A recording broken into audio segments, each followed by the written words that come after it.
Fly, Eagles, fly! Oh, boy! Ooh.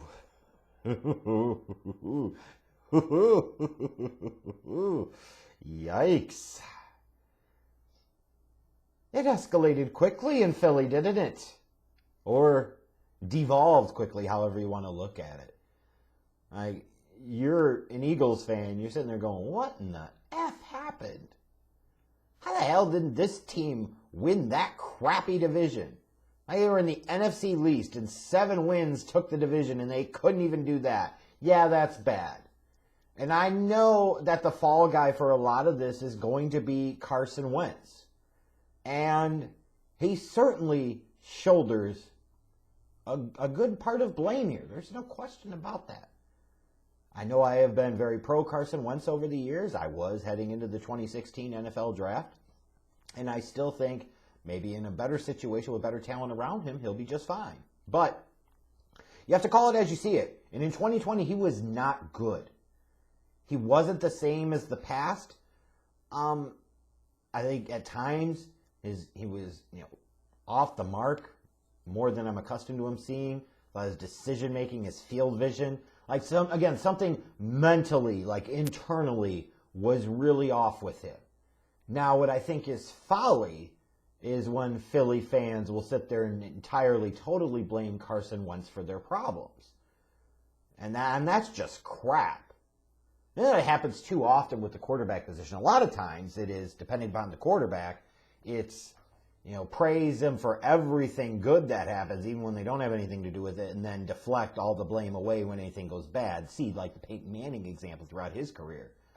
But then you have some quarterbacks that just become a lightning rod, and every time anything goes bad, they always become the one to blame. And you probably still have some Eagles fans that wish Nick Foles was still there. Let me tell you, now that he's out of Philly, Nick Foles in 2 different spots has proven himself to be really bad.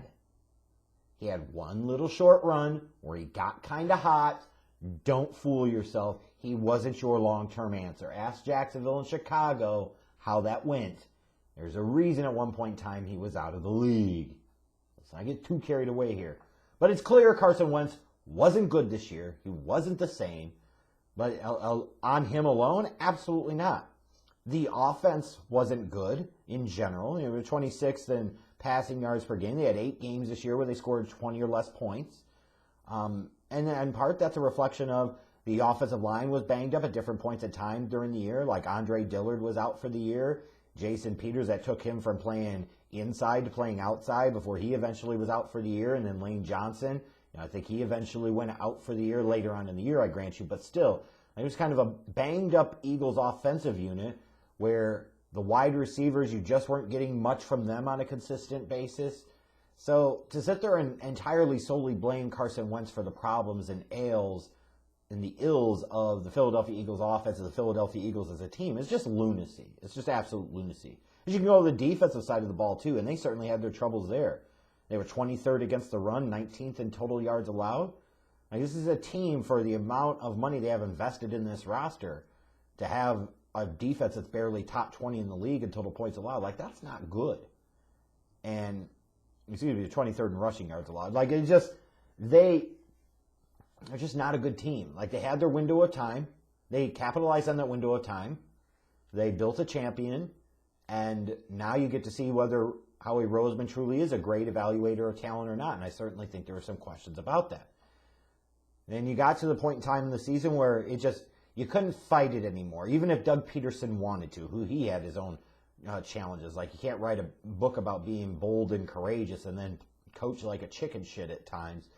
They finally made the decision to go to Jalen Hurts, and that clearly was the right decision, even if it ultimately didn't result in them going to the playoffs. You had to make the move before you totally lost the team. And that's why it's important, even when you think you found the guy, even if we're paying that guy big money, you continue to invest in the quarterback position. I think it is so negligently stupid how many NFL teams, including my Bears, don't consistently invest in the quarterback position. They draft or sign one guy, and then they ignore it. And then they only want to carry 2 quarterbacks on the roster. The most important position in the game, and you want to carry 2 quarterbacks, and you never want to invest in the draft. That's stupid. That's just totally stupid. And you can see when Jalen Hurts took over as a starter, it brought a little bit of life, at least in the short term, to this team. But I think a lot of people, when it comes to the Eagles, especially if you're Giants fans, are going to rage and rant and piss and moan about what happened in that Week 17 game against the Washington football team. Oh, why did he bench Jalen Hurts in the fourth quarter to play Nate Studfeld? That's dirty. And you got Giants players pissing and bitching and moaning about it, which I get.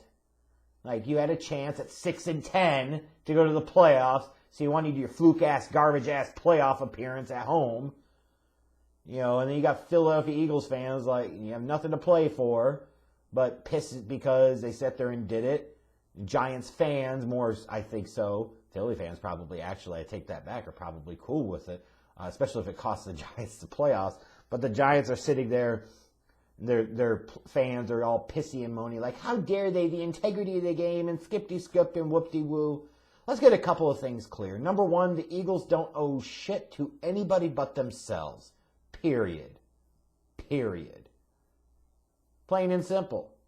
Number two, I'd have made the argument here that if you were going to bench Jalen Hurts in the fourth quarter, you might as well not even played him. Because especially where the relationship likely is with Carson Wentz and you're looking to deal him in the offseason, the last thing you want to do in Week 17 is have Jalen Hurts, God forbid, break a leg or tear an ACL or rupture an Achilles and then he's out for most, if not all, of the next season. Then what the F do you do? So I think they didn't go far enough. I wouldn't have played Jalen Hurts at all in Week 17, and that's just me personally. And as far as he benched him clearly trying to take it. It's not like Jalen Hurts was lighting the world on fire in Week 17. Correct me if I'm wrong here. Just saying. And if you're a Giants fan that pissed off about what Doug Peterson did because it smells like a tank, it smells like they were screwing you, maybe your team should have won more than 6 damn games. Seriously. Your team won 6 games. Nobody from that sorry-ass division deserved to be in the playoffs. Like, I think, if anything else, when people talk about, well, you got to take away the automatic home playoff game for a divisional winner. I don't think you do, but I think you could make an exception to the rule for the playoffs and say that a team must at least have 8 wins or at least have a 500 record in order to participate. And if they don't have it, then they don't go. That's just me. Not going to happen, obviously, but that's just me. But Giants fans, if you're pissed off at the Eagles for doing what they did, win more games.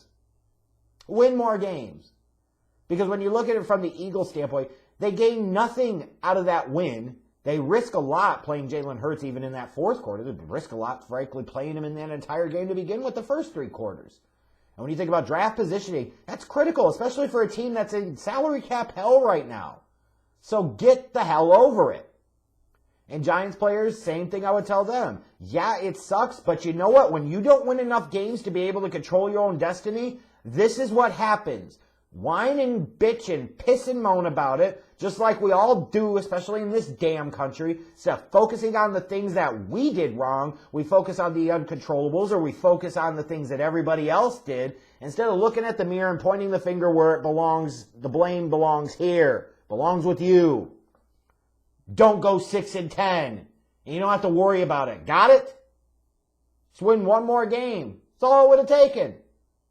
Maybe, just maybe, if you had such a problem with it, you shouldn't have let the Eagles come back on you in that Thursday night game. See how costly that one loss was? You let them come back and beat you. It's over. Shut up about it. Seriously. But when it comes to the Eagles, though, like, this offseason is going to be all type of interesting. What are you going to do with Carson Wentz? You're assuming he's going to be traded, but who are you going to trade him to? What are you going to get back in return? Do you have to do a Brock Osweiler type of situation where you not only have to trade him, but you have to trade a pretty premium pick in order for somebody to take on the contract? Somebody like in Indianapolis, somebody like in San Francisco, somebody along those lines. And then you look at this Eagles team, like, it could get hot. It could get really ugly really quickly. I'm assuming that Doug Peterson's going to be out a very, very warm seat come this 2021 season. But this is a team, there's a lot of decisions that are going to have to be made. I think they just recently reworked Alshon Jeffrey and Malik Jackson's contracts. I'm sure that was financial wrangling to be able to get to a place where they could cut them maybe post June 1st and not have to eat as much of that in terms of dead cap for 2021, is God knows they're going to need every break that they can. I think right now they're sitting about $55 to $60 million over the salary cap. Like, they're in true salary cap hell. They're in true salary cap hell. And there's no easy way out of it. You're probably looking at having to cut some guys, whether that's a Derek Barnett or some others, or you're going to have to do a whole bunch of contract extensions that kick the can down the road, which just delay the inevitable problem that you could already be facing now. It's ugly for the Eagles. This thing could get worse before it gets better. And as far as trading Carson Wentz, what I'll have to say about that is do what you feel is right. And if you got to take her at this point in time, you probably have to do it. But you better hope to God that Jalen Hurts is the answer. Because if not, you're going to have a team that's maxed out against the salary cap with no real prospects of the future. And oh, by the way, you don't have a long-term answer at the quarterback position. You could be really bad in a really big hurry. So when you look at this upcoming draft, where do they need to focus? First and foremost on the offensive side of the ball, especially if they're going with Jalen Hurts long-term. You got to improve that offensive line in front of him. I would assume Jason Peters is, I think, almost my age. I think he's 38 now. You have to assume he's probably done. You know, Andre Dillard, what he had, the torn bicep that caused him to miss the year. You know, maybe you think he could be the long-term left tackle, or maybe you play him inside at guard. Either way, I think offensive tackle, both left tackle and right tackle, should be priorities and focus areas. And you're going to say, well, what about Lane Johnson? Well, what about him? He's 30 now. And he's a guy that's had some trouble with injuries in the past. He didn't finish this season out. Is there anything criminally wrong, illegal about drafting for those areas, especially knowing that you might have to make some tough decisions and some tough moves when it comes to the salary cap? You could be talking about, is Zach Ertz going to be back? Is he going to get traded? Is he going to get released? Are they going to rework his deal? I think they need to invest in that offensive line quite a bit, the interior of that line as well. I also think wide receiver remains a problem area for this team. They haven't gotten shit out of J.J. Arcega-Whiteside. You know, when you look at Jalen Reagor, you know, you can't really say that his rookie season was a rousing success. You know, they reworked Alshon Jeffrey's contract, but I'm assuming he'll be cut. Deshaun Jackson and nothing left in the tank.